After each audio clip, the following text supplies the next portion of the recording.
Hello and welcome to this preview series of MindWatch. My name is Markus Freudenmann and it's my pleasure to introduce EQ for Kids, Emotional Intelligence for Children.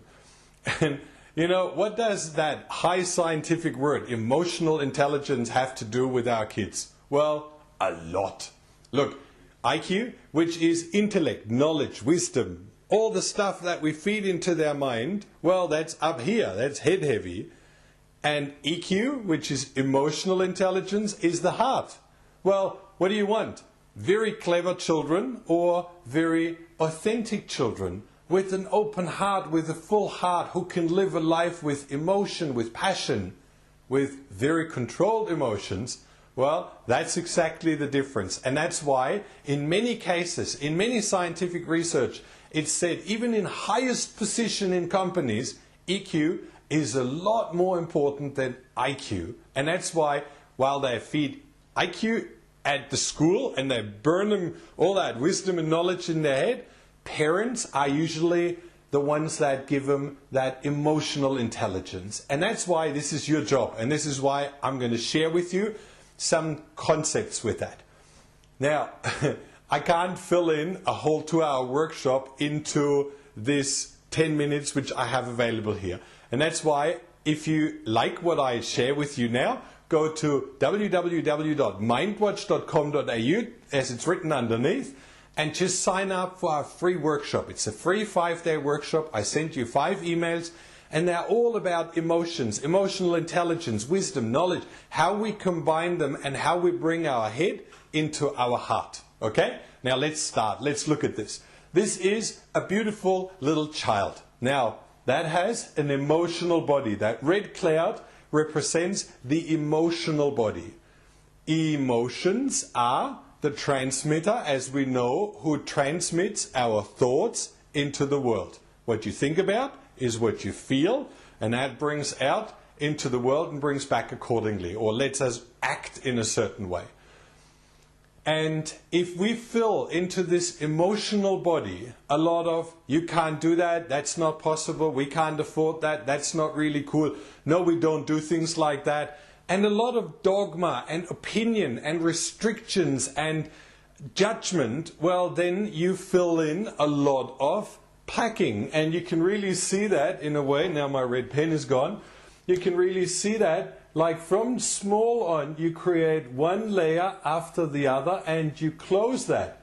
And then the next layer is coming at school and after a little while, this child is like an onion completely packed in, and that sparkle, you know, that shining eye, that knowing I can be everything, that knowing I can fly to the moon, that knowing that I can create anything in this world, is limited and packed in and completely enclosed, and they believe what you or the world tells them to be possible.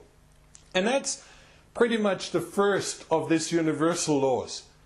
Never say that's not possible. You know, you look around you in the world, if what they say is possible, if there is one person who has achieved it, well, then it is possible. True? And everybody can if he believes in it. There has been people to the moon. There is someone on a fire engine. There is people flying on rockets. There is everything that a child can visualize has been lived. And that's why never say that's not possible. Or just don't do that. Just stick to your normal things. Don't go wild with your mind. Yes, do. See, all those people who have achieved great things in this life, in this world, have all followed their dreams. And they've all been encouraged to say, yes, that dream is possible. I can achieve it. So that's pretty much the very first of all those laws. The next one, I'm just going to touch base very short, is emotional intelligence. If I know what my emotions are, if I know how my emotions act, well then I can deal with them. Is that true? Normally emotions are like big waves and they come towards us. You know, a friend is taking me something away. In teenage, you know, a girl kisses someone else and boom, devastation, big emotional things. Now, if we know who is having those emotions and who is not, and we can separate those two, that's really beautiful. Because, there is one great thing. There is that pure soul, that self, that's who we are, which doesn't have that emotion. And then there is that ego. And the ego lives only in our thoughts. The ego doesn't exist. It has no particular entity. It's not something which is alive. It's not the mind, it's not the body, and it's not the soul. The ego lives only in the mind. It's an entity that is imprinted into the mind.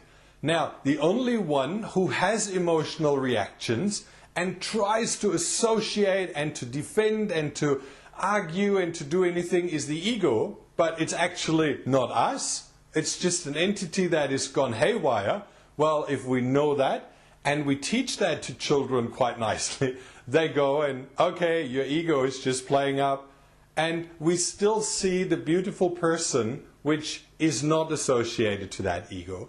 And we've done that. I have 4 children, and we have a whole neighborhood to educate, and we have a whole group of children which are working with us. And I can tell you, when you realize that game with them, which we're going to show in our kids or child learning games, if you see what they understand and how well they understand and how well they can separate and differentiate that ego from the true self, which is the mind, from the heart, which is that IQ separating from the EQ, well, you will be completely astounded. They are absolutely clever and wise. Now that's the second, only a touch of it, only a small portion of it, of those universal laws. And we have 7 to share. So go to mindwatch.com.au right now, sign up there, and I'll send you a whole load of videos where you can learn how we work and what we do. And you're going to gain so much out of them already that your life and your complete relationship with your children will transform. See you soon.